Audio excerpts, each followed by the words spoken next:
Hello, cheers, Kevin here, and making another video.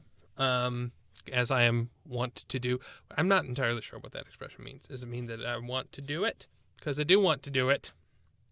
Want to? I think the expression means the inverse. But anyway, the studio it's pretty darn close to done. I have a microphone that is shipped and should be here. I think on Monday.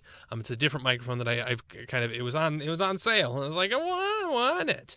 And that's coming in. I have a mic stand that is all set up over here, sort of in the corner that I'm going to eventually have that thing connected up to. But I kind of, I think I have pretty much everything set up in the way that I want. I've got USB cables that are kind of strung along the back. I've replaced some of kind of my way too long or just slightly daisy-chained audio cables with shorter versions.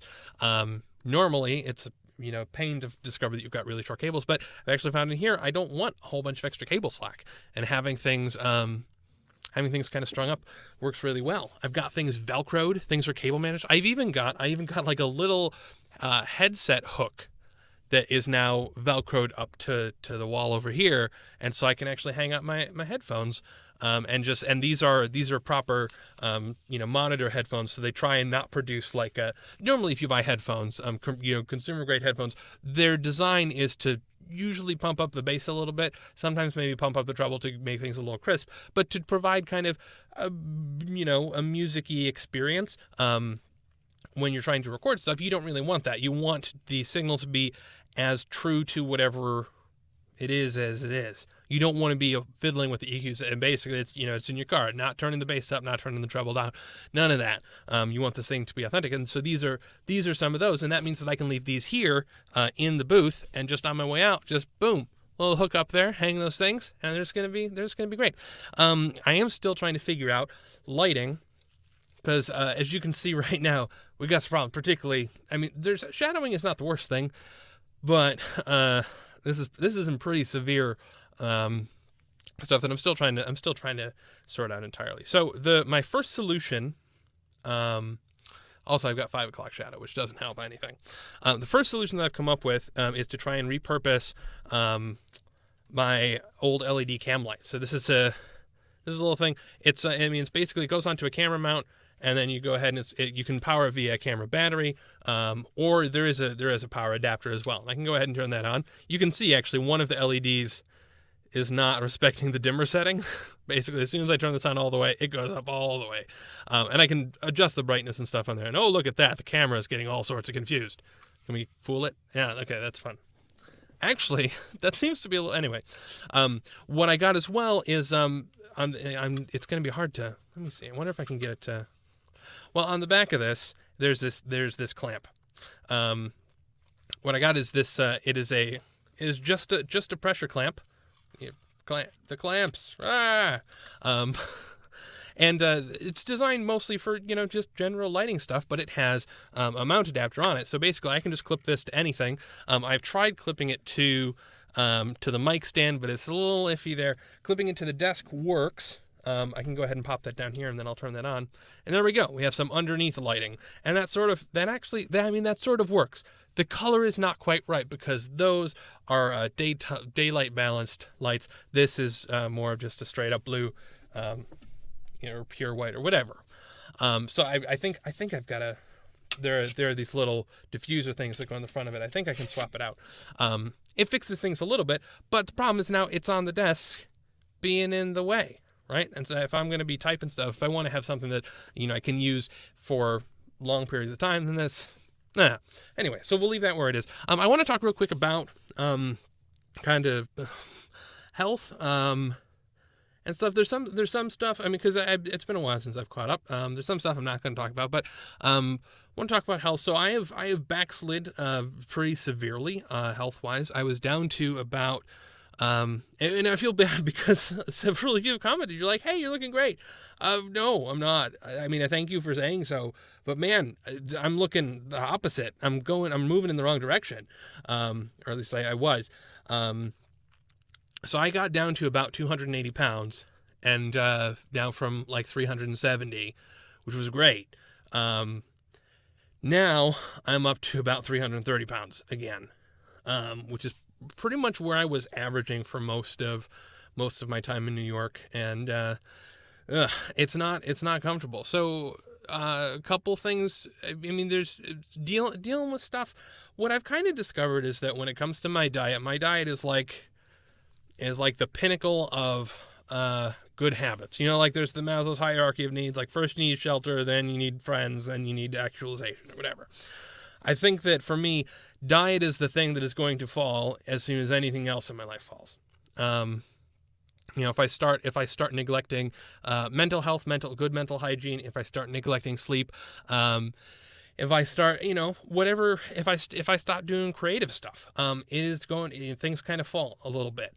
And I wish that I were more resilient. And maybe one day I will be, but in the meantime, I'm not. And so I've got to be very careful about, the habits that I keep. I started drinking a little bit, and it started to become a bit more habitual. Now, granted, I'm in the Midwest, so that's fairly normal. Kind of the standards for alcoholism, I think, vary by region. In the Midwest, if you say, hey, I drink a fair amount every evening, people are like, yeah, that makes sense. You're only an alcoholic if you drink before 6 a.m., right? That's an exaggeration, obviously, but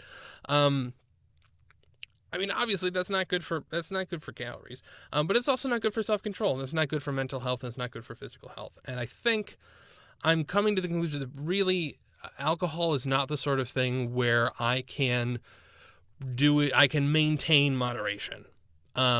Whether that means I need to, so I'm not drinking in my house anymore, in my apartment. It's just kind of not a thing. I'm trying to figure out kind of what the future of that's going to look like. I have gone for stretches of, long periods of time where I was drinking socially and things were fine. I've gone for long periods of time where I didn't drink at all. I've gone for periods of time where basically I didn't drink except when I was on a plane or visiting people, and then I would drink, and then I'd be like, nope, I'm home, so I can't drink. So, basically, it gives you that little sort of, kind of separate this activity. It's not the sort of thing that can become habitual, because it's not a thing that you do when you're at home. So trying to figure out kind of what my relationship is going to look like with that. And things are getting better. I had sort of stopped meditating. I had stopped writing in my journal. I'm back onto those habits. All of these things are things that you need to do for a while until the beneficial effects to sort of take place. That's the unfortunate thing with a lot of this, is that you have to do, it is a long process of very slow things that make life better. But man, it is way easier, in the same way that it's very easy to put pounds back on, it takes a very long time to work them off. It is way easier to destroy your mental health than it is to improve it, mental and physical health. And so I'm getting to the point where I'm close to. I think I'm getting very close to being able to eat healthy again. I'm still not eating the best. I'm starting to move in the direction of eating better, but I really just sort of said, that's sort of the last. I got to get everything else under control first, because what happens when I'm not feeling great? I eat. What happens when, and that's not the best. So that's what's up with me. One of the things that I've been doing recently is actually making myself a checklist the night before for the things that I want to get done the next day. And I've actually been pretty good about getting the things done. I've been trying to build in little, even just making like fun things, like a task, like, oh, go watch an episode of this show, like just putting it on the list, because then I don't feel resentful of like, past Kevin is making me do stuff. It's terrible. Right now that's being effective, but yeah. It's a disappointment, because I was on a very long stretch of doing really well. And I'd like to get back there. And man, it's 3 months to undo, a lot of work. But hey, you know what? We're gonna stick around and get things back on track. So obviously that means spinning up some of this video making stuff, spinning back up some of the some of the streaming stuff, maybe looking at podcast stuff again, maybe doing some blog stuff, and that's kind of the plan. So that's what's up with me. I gotta figure out the best idea for this light. This being here doesn't work. I could clip it to the monitor, but the monitor has about this much kind of border, and this clip is kind of needs a bit more than that to be stable. So I may end up trying to see if I can get like a smaller LED light that I can just plop right up here. Because the positioning is not the worst. If it's up here, it fills things in, right? It fills in that shadow reasonably. I got to adjust there we go, bright, dim, there we go. So that's bad.